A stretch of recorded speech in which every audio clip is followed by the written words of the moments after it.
Welcome to Salon Talks. I'm Mary Elizabeth Williams, and welcome to Karen Pittman. You've seen her in so many things. You've been booked and busy for years and years, probably most recently Luke Cage, love that show, Yellowstone, and of course, The Morning Show. And now, new season, Max's And Just Like That, where once again, Dr. Wallace is back. Hi. Yay. Hi, how are you, Mary Elizabeth? How are you? All right, let's talk about season 2. Season 2s are so interesting in general for any show. Yeah. It's your sophomore attempt. Like, this is your second chance. Do you know what I mean? We sort of do some new things and try things out. And and you get to, you know the lay of the land a little, you know who these characters are. Exactly. We know who Dr. Wallace is this time around, and she's in a different era in her life this time around. And this season, I feel like she's also getting to have a little more fun. Yes. Tell me where she is, what she's going through this season. Well, we start out season 2 where she is realizing that things just are never going to work with the partner that she's had for 17 years. And what a weird and scary and a hopeful sort of place to be in, because anything is possible. So she is separating from her husband, but it looks like she's on the hunt for a new life, and you'll see that unfold. I think of you as, I've seen you in so many things where you've been so serious. Yeah. You're often cast as a very, very smart, very accomplished, very serious person. With the gravitas. Well, you've got the gravitas. Yeah. You do. Yeah. Maybe it's the opera training. Yeah, right. It might be. I think it's also that I have 2 children, and they ground me a lot. So when I come in with a character, if you're looking for someone grounded, that's probably me. But this time you get to go a little. But sometimes she's silly. You get to be a little more fun this time. Yes. We do a lot of sex, because you're coming out of a 17-year marriage, and what do you do but have sex? And she's exploring her new friendships with her friends, so you'll see a lot of scenes with Lisa Todd Wexley and Charlotte and Carrie and Seema. Like, all of us on the show are sort of, out there tearing up New York City like women can do. Well, it's fun watching now this coalesced new friend group. Yeah. Because last season was all about creating these new relationships and dynamics. I heard that you were originally thought of to be Miranda's love interest. I heard that. So what happened? I don't know. I mean, what I will say is that I think it's important that casting be appropriate, and I think that they made the right decision in that Sarah Ramirez, they're on the non-binary, and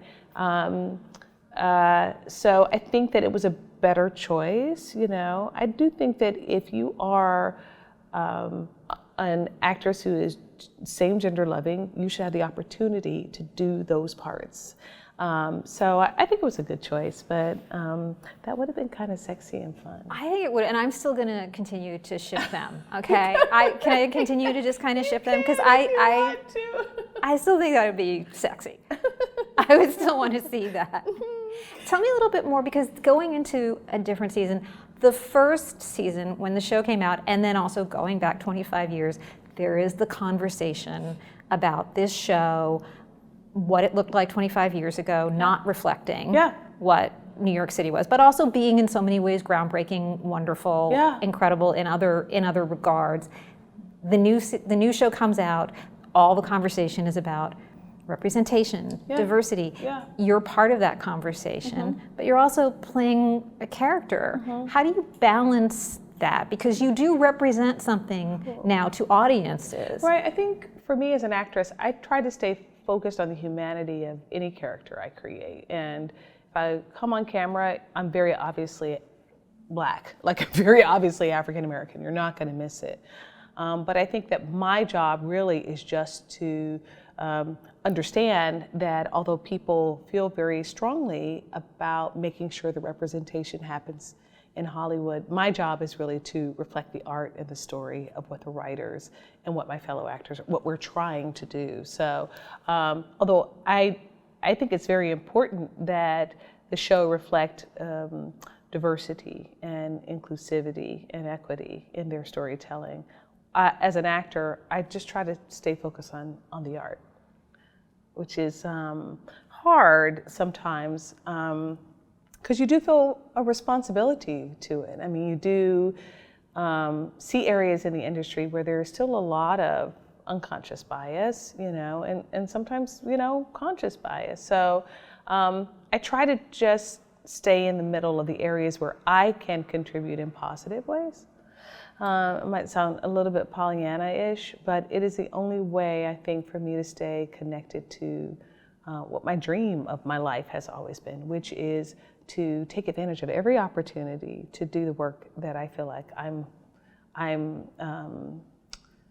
am called to do as an actor. So, yeah. And playing these complicated, sometimes flawed, sometimes messy women, like on Morning Show, getting to play women who aren't perfect, who don't have to be archetypes, but who feel real. Yeah, and also women who, are fragile and who are vulnerable and who are in a place where they're trying to navigate their lives. I think some of the tropey things you see about women of color, definitely Black women, is that they're strong, they're stoic, like they're obviously ambitious, but they're not in touch with their feelings in that way. And I want to make sure that I'm showing a well-rounded, nuanced woman, as we see many women in the industry, but not always the African-American woman, because I think that that's a full picture of who we are. Yeah, and I don't want to give anything away, but that does get a little bit explored in this season with an older character talking about that and talking about that need to be strong. Oh yeah. It's interesting because then you have this younger generation, and then you have still the younger generations exploring and challenging that. Yeah, I think it's something that I'm also exploring on the other show, in the morning show, because it's timely. I think as women, we are that generation of women who our mothers sort of forged the way for us to be out in the industry, and now we're out here, right? And we have to make decisions about, well, do I have children? Well, I don't want to have children. We have options, and sometimes as you get older, those options, you're like, oh shoot, I made the wrong decision. Do you know what I mean? Like, I should have done that, and I should have done this, and those things create vulnerability in your life and how you, in your perspective on what life should be. And so yeah, they're talking about that. And this idea of having it all, that women, mothers have to face. I know you've talked about how much of an impact your own mom's choices in life had on yours as a working mom, as an actor. Talk to me about that influence. Well, so much of literally, I could cry about this. I'm not going to cry on Salon. But so much of what I learned about being a mother, I learned from my own mother. She was an extraordinary woman that imbued in us the importance, the significance of being on the earth and doing something purposeful.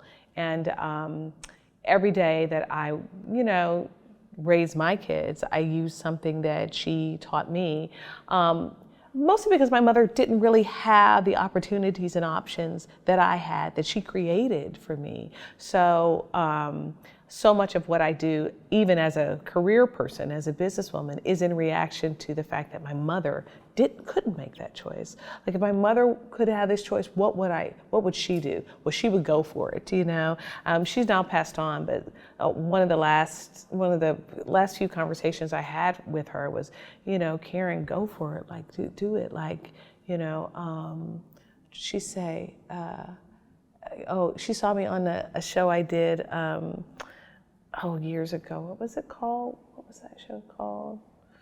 And I was like doing, karate chopping and flying through plate windows and like running around. And she was like, oh, Karen is stealing the show. And she would say to me all the time, steal the show, Karen, steal the show. So definitely a lot of the work that I do as a mother is in the reflection of all that my mother showed me. But as a career woman, a lot of it is in reaction to what she couldn't do, what she didn't have a choice to do.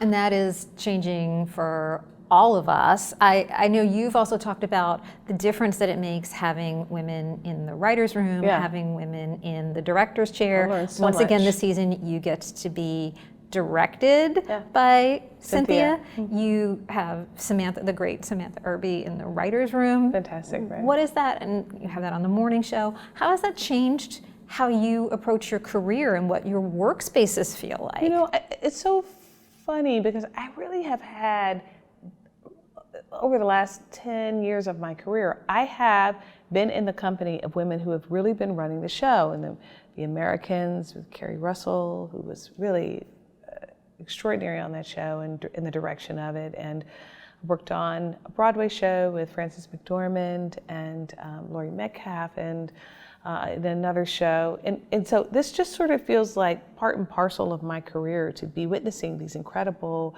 actors who are elevating themselves into directors and executive producers and telling stories. So I've learned so much about what it really means to be thoughtful, exacting, generous, compassionate, focused, what it means to not be liked and be okay with it, you know?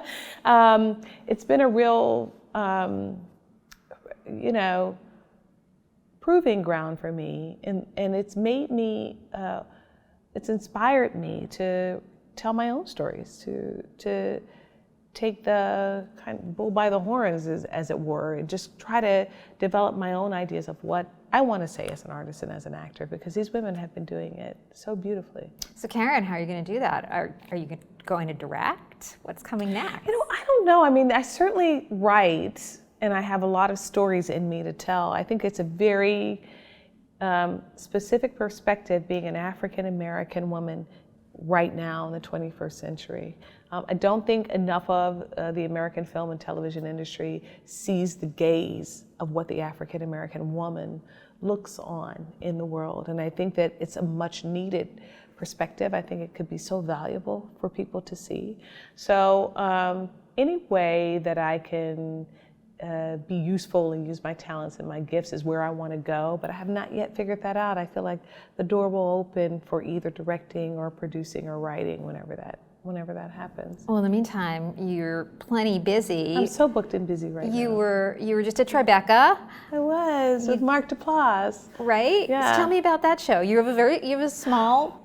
I have a small part in that, in one episode, but it was something that we did over the pandemic with the writer Barrett O'Brien, and his sister is producing it as well. It was sort of a family project. It was something we did like over a week of time, and the pandemic was kind of an artistic, you know, space where we were all hungry to do something, but, you know, needed to do it in a really safe and protected way.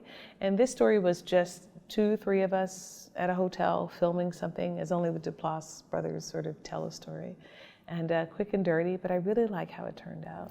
And of course, we have new season of Morning Show coming. Yeah. I'm excited for this. I'm so tell excited. me, I know you can't say much, but tell me, you gotta tell me something. Tell me something. I could tell you that Nya Jordan is back, and she's still executive producing the Morning Show, and it's going through all of its shifts and changes. And I think that Jen and Ree said that there's some romance. I can say it's kind of sensual this season. I think I can say that for the story, but otherwise it's gonna, oh gosh, it's gonna be a beautiful story, as only we, you know, the producers like to make it really, the production values are high, it's beautiful storytelling, a lot of twists and turns.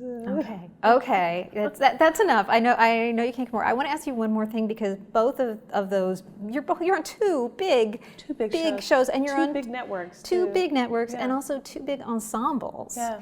And I read an interview with you where you said, I think it was in the Times, Yep. where you said, I need to be in an ensemble. I like being in an love ensemble. You're a scene stealer. Your mama said you were a scene stealer, right? You got to steal the show, but it's hard to steal the show when you're on a big show. No, I don't think so. I think you just stay, when it's your time to step out front, you step out front. When it's your time to support and your fellow actors, you do it. I think ensemble storytelling is the best storytelling, because when people come together to do anything, it's almost always better. It's almost always elevated. And I don't think there are enough examples in television where we are all finding common ground that doesn't have to do with, finger pointing or wagging fingers at each other.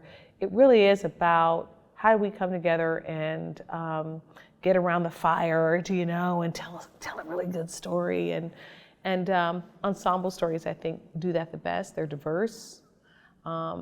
Oftentimes you hear things in the mouth of a character that you wouldn't hear any other way. The writers on the morning show are incredible, and also in a Just Like That. We have a bunch of great directors on this season of the morning show. So yeah. And it feels like coming out of the pandemic, there is this real connection with audiences for shows that are about big groups of groups of people coming together. Yeah, I mean, I was amazed at how much more popular I became post-pandemic, but that was because all of my shows were suddenly available for everyone to see, and that was The Americans and Yellowstone and Luke Cage, and suddenly I was everywhere. But this is just all of my work, the body of work came forward over the last 10 years for people to see, and so it's suddenly a different game. Yeah, you're having a moment, and great moment. It's a great moment for us as viewers. Karen, thank you so much for joining us. You can watch End Just Like That right now. Right now on Max. Right now on Max. Yeah.